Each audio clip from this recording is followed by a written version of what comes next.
Israeli violence continues to flare in West Bank. U.S. House approves aid package worth billions for Ukraine.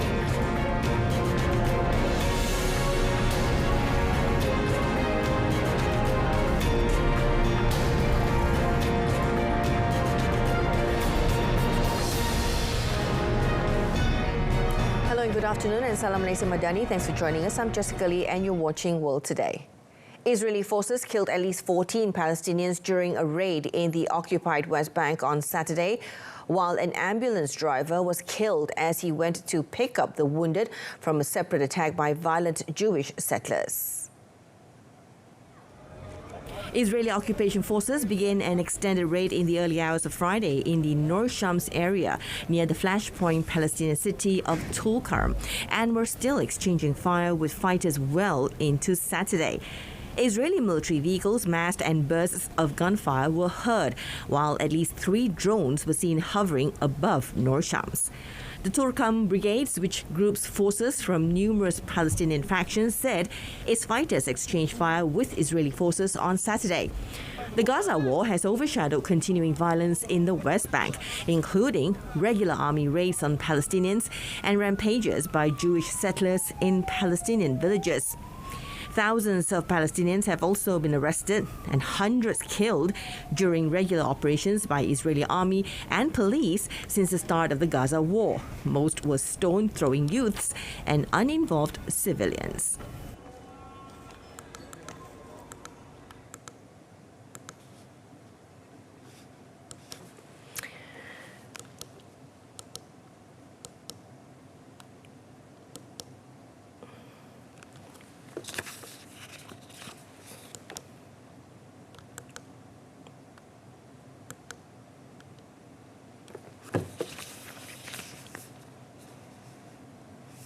The Israeli military said troops were carrying out raids in central Gaza where they were engaged in close-quarter combat with Palestinian fighters.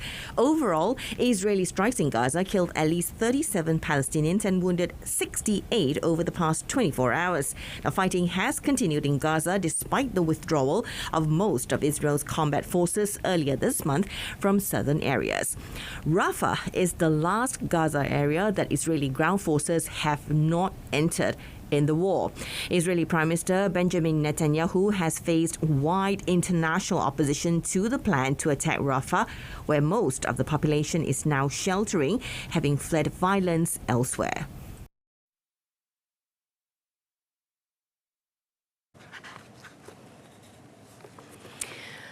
Meanwhile, thousands of Israeli demonstrators took to the streets to call for new elections and demand more action from the government to bring the hostages held in Gaza home in the latest round of protests against Prime Minister Benjamin Netanyahu. The protests have continued as the war in Gaza moves through its 7th month and amid growing anger over the government's approach to the Israeli hostages still held by the Hamas group. Now, some hostages were freed in a November truce, but efforts to secure another deal appear to have stalled. Israel's longest-serving Prime Minister has repeatedly ruled out early elections, which opinion polls suggest he would lose, saying that to go to the polls in the middle of a war would only reward Hamas. Netanyahu has pledged to continue the Israeli attack in Gaza, which local health authorities say has killed more than 34,000 Palestinians, mostly women and children. Last week's retaliation attack on Israel by waves of Iranian drones and missiles shifted attention from the conflict in Gaza, and for many relatives of the remaining hostages, there is a growing feeling that time is running out. In a related development, Turkish President Recep Tayyip Erdogan discussed efforts to deliver humanitarian aid to Gaza and reach a fair and lasting peace in the region with Hamas leader Ismail Haniyeh during a meeting in Istanbul. According to a statement from the Turkish presidency, said the two sides discussed issues related to Israel's attacks on lands of Palestine, particularly Gaza, efforts for adequate and uninterrupted delivery of humanitarian aid to Gaza, and a fair and lasting peace process in the region. Now, the visit also came amid escalating regional tensions after Israel's reported attack on Iran this week. Erdogan emphasized during the meeting that Israel should not benefit from the development between Iran and Israel, and that it is important to make efforts that will draw attention to Gaza again. Erdogan also told Haniyeh that Turkey continues its diplomatic efforts for a permanent ceasefire as well as establishment of an independent state of Palestine, adding that it is vital for Palestinians to act in unity. Russia launched 3 missiles on Odessa region on Saturday. However, Ukraine's military said all of them had been intercepted. According to Ukraine's Prosecutor General Office, some of the debris from these missiles hit a residential area, wounded 8 people, including 2 children, and damaged at least 20 houses. Ukraine's southern regions, such as Odessa, are frequent targets of Russian attacks, damaging civilian infrastructure and causing multiple casualties among civilians. Now, Russia has also recently stepped up its use of harder-to-intercept ballistic missiles to hit Ukraine's southern regions. In addition, Ukraine's port infrastructure also suffered frequent Russian attacks since Russia withdrew last summer from a UN-brokered deal that had guaranteed safe shipments of Ukrainian grain. Kiev has since established its own maritime corridor for shipments. The U.S. House of Representatives, with broad bipartisan support, passed a nearly $61 billion legislative package providing security assistance to Ukraine over bitter objections from Republican hardliners. The U.S. Senate will take the bill up on Tuesday. Senate approval would then send the measure to President Joe Biden for his signature. The bill provides $60.84 billion to address the conflict in Ukraine, including $23 billion to replenish U.S. weapons, stocks, and facilities. It also allows Biden to confiscate and sell Russian assets and provide the money to Ukraine to finance reconstruction, a move that has been embraced by other G7 nations. The Ukraine bill is the product of months of acrimonious negotiations, pressure from U.S. allies, and repeated pleas for assistance from Ukrainian President Volodymyr Zelensky. The vote on passage of the Ukraine funding was 311 against 112. Significantly, 112 Republicans opposed the legislation, with only 101 in support. It was unclear how quickly the new military funding for Ukraine will be depleted, likely causing calls for further action by Congress. Now, Biden and Democratic lawmakers in Congress have been pushing for a major new weapons package for Ukraine for months. But Republicans, influenced by the party's presidential candidate Donald Trump, have been reluctant to provide funding to Kiev for the drawn-out conflict. Meanwhile, the bipartisan majority of the U.S. House of Representatives also voted in favor of a bill that could effectively ban the TikTok app in the United States. Now, the bill would force social media platform TikTok to divest from its Chinese parent company, ByteDance, or face a nationwide ban in the United States, where it has around 170 million users. Western officials have voiced alarm over the popularity of TikTok with young people, alleging that it is subservient to Beijing and a conduit to spread propaganda, claims denied by the company. Now, TikTok sharply denounced the bill, saying it would trample the free speech rights of 170 million Americans, devastate 7 million businesses, and shutter a platform that contributes $24 billion to the U.S. economy annually.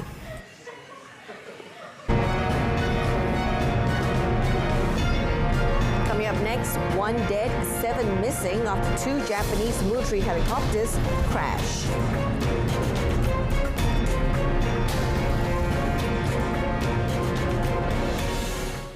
Now, heavy rains and snowfall caused landslides and damaged roads in a remote Pakistani region. Several roads were swept away by floodwaters in villages around Chitral, a mountainous area in northern Pakistan. According to National Disaster Management Authority, locals were left isolated and unable to travel after around 20 kilometers of a treacherous mountain road leading up to the region has been damaged or blocked by landslides. Now, some people, however, took the risk of walking along the steep mountainside as they struggled to find alternative routes to travel. Local authorities declared a rain emergency in Upper and Lower Chitral until the 30th of April, which means more heavy rains are expected. One local resident said they have not received any help from regional or central authorities to restore the roads and electricity. The National Disaster Management Authority said at least 98 people were killed and 89 others were injured since heavy rains began to hit the country 10 days ago. 46 of those who died were in the Khyber Pakhtunkhwa region, 26 in Punjab, 15 in Balochistan, and 11 in Azad Kashmir.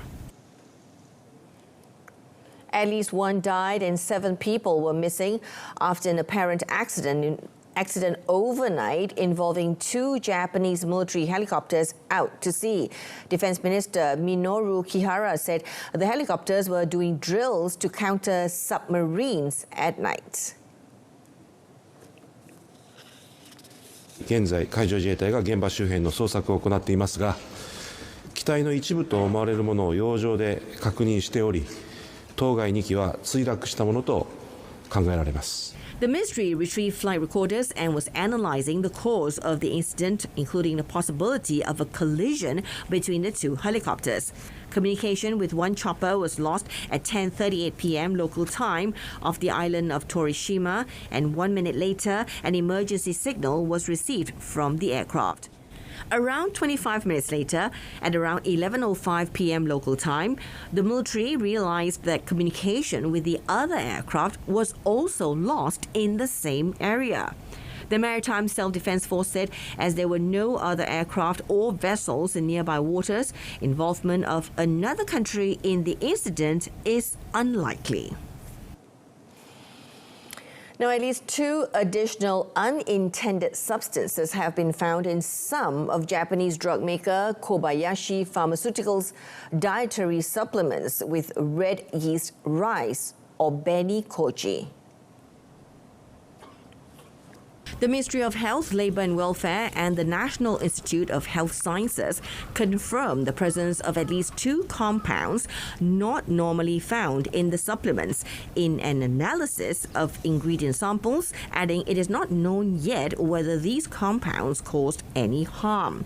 The products containing the beni koji ingredient have been linked to numerous reports of kidney problems among people who ingested them. The Health Ministry received samples of the beni koji material produced over the past 3 years from Kobayashi Pharmaceutical, and the Research Institute has been analyzing the samples. The Osaka-based pharmaceutical giant had earlier detected an unintended component called puberulic acid in a batch of the supplements linked to health issues. Puberulic acid has antibiotic properties, but it is highly toxic and it is not usually included in supplements. The Health Ministry is working to identify the newly found compounds and the cause of the health problems. The reports have emerged of 5 deaths and more than 240 hospitalizations related to these products. Now, lawmakers in Togo have approved changes to the constitution linked to presidential term limits and how presidents are elected, which some opposition politicians and civil society groups have denounced as a constitutional coup.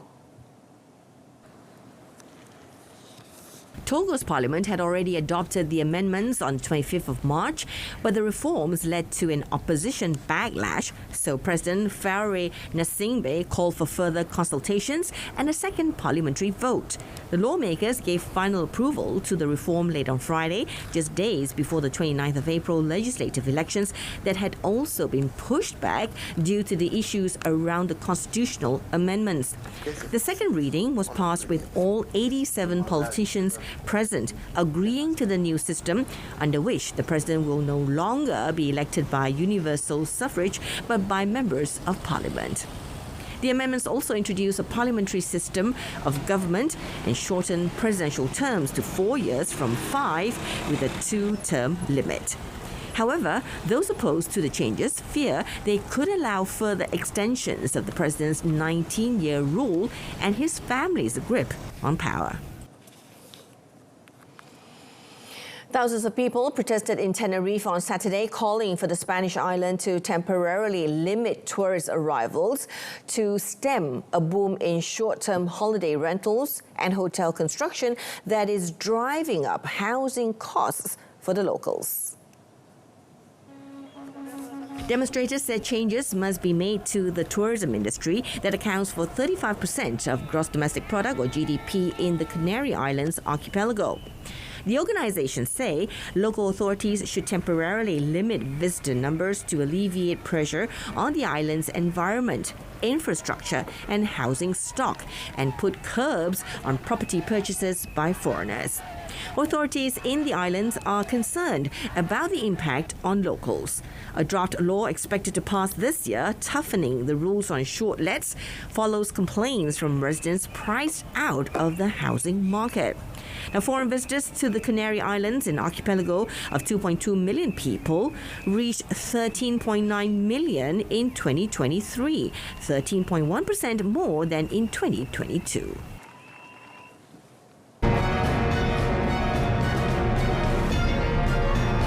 Coming up in sports, Harimau Muda's quarterfinal hopes fade after loss to Vietnam.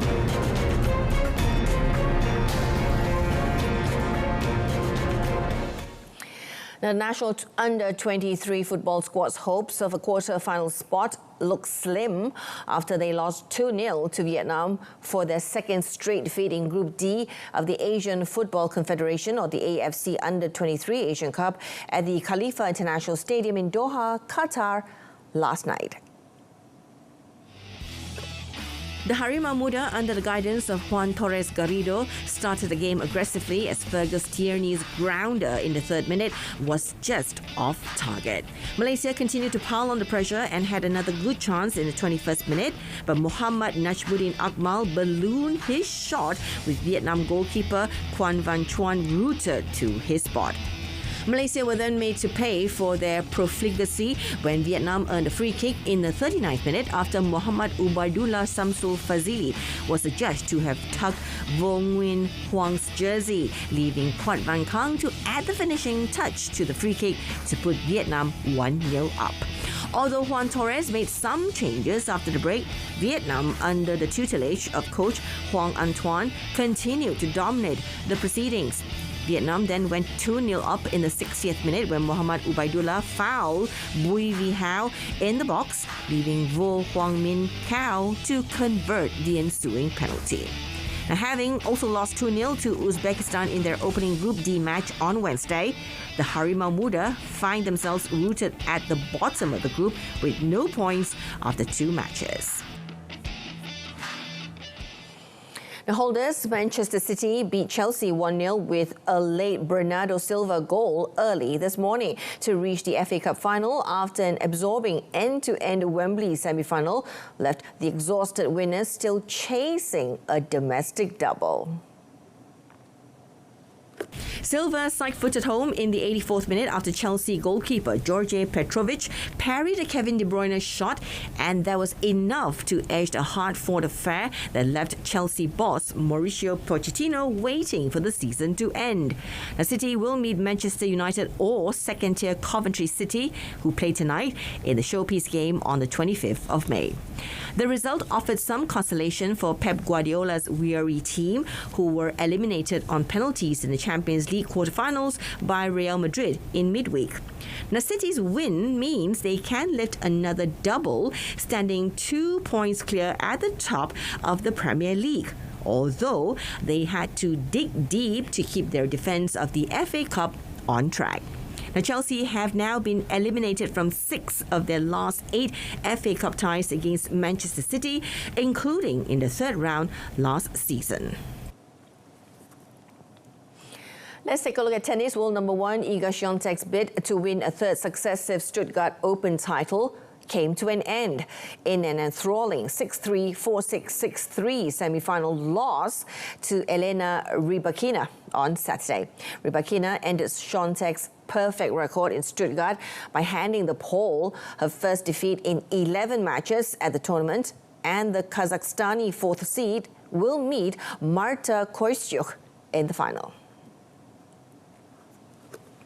Świątek began brightly, breaking serve in the opening game and helped to take a 2-love lead, but 2022 Wimbledon champion Rybakina then won 5 games in a row, breaking twice, and saw out the first set as she hit 4 aces along the way.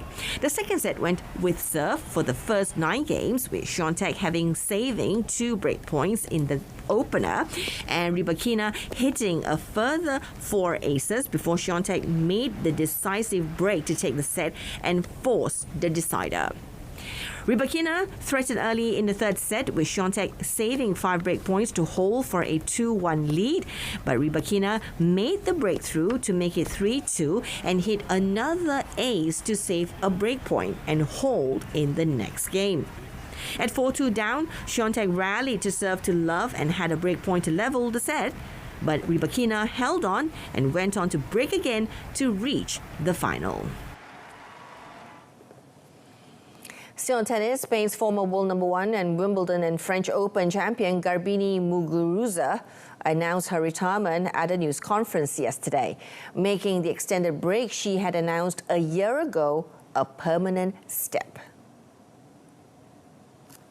Venezuelan-born Muguruza won the French Open in 2016 and Wimbledon in 2017, and she reached the final of the Australian Open in 2020. Now, last April, she said she would take a break from competition to spend more time with her family. Muguruza admitted that she did not miss the discipline and difficulty of the tennis life she had before. Muguruza added that now she wanted to look forward to the next chapter in her life. Muguruza, 30, was ranked number 1 in 2017 and was ranked as high as 3rd by the end of 2021 when she won 3 WTA titles. In our offbeat segment, San Diego Zoo welcomes the 250th endangered California condor.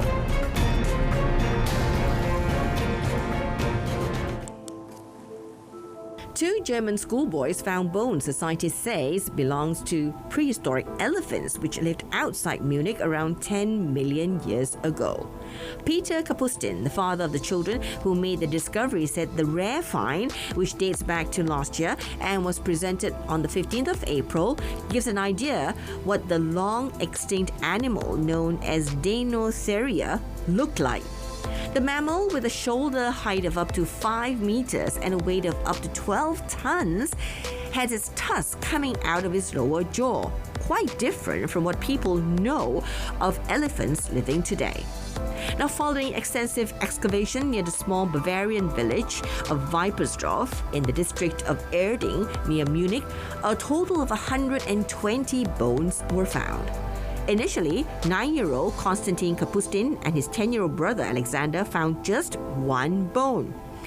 Paleontological preparator Niels Notchka said some of the bones were heavily fractured when they were found. The find is now on display at Tauferskirchen's Prehistoric Museum, run by Peter Kapustin, who said not all bones had been prepared yet. The San Diego Zoo has welcomed its 250th California condor chick in what is being hailed as an important milestone for the critically endangered species. The world population of California condors was estimated at 561 at the end of 2022, including 347 free-flying birds in 3 western states and Mexico, and 214 in captivity.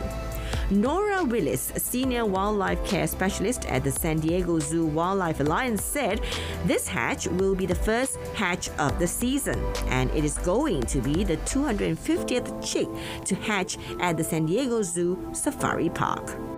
seeing the success that not only the safari park has had, but the whole program in general has been really inspiring.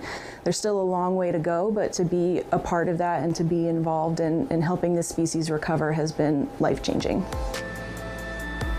Before the egg hatched, it was placed in an incubator and was closely monitored. It then underwent a CT scan to make sure there was no malposition. The chick, whose sex is yet to be determined, is now being cared for by its parents, Maxwi and Hole Hole. Hole Hole was the first condor to arrive at the San Diego Zoo in 1982. Ahead of Earth Day, a giant installation made of plastic waste rises up from New York City's High Line Park. Dozens of single-use plastic containers, laundry detergent jugs, body wash containers, and lotion pump bottles comprise a mountain of waste.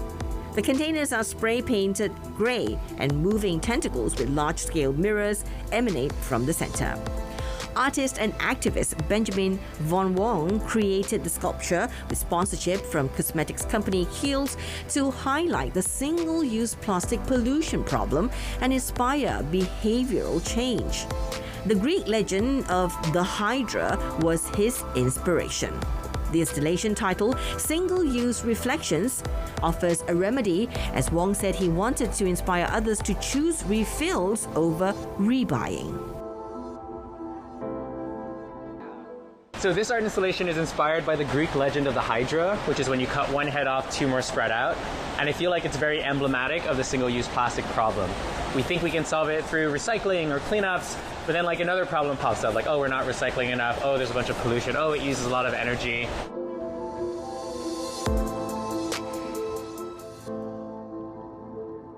In the coastal town of Bawan in the Philippines, scuba diving instructor Carmela Sevilla found the perfect spot for a resort around 19 years ago.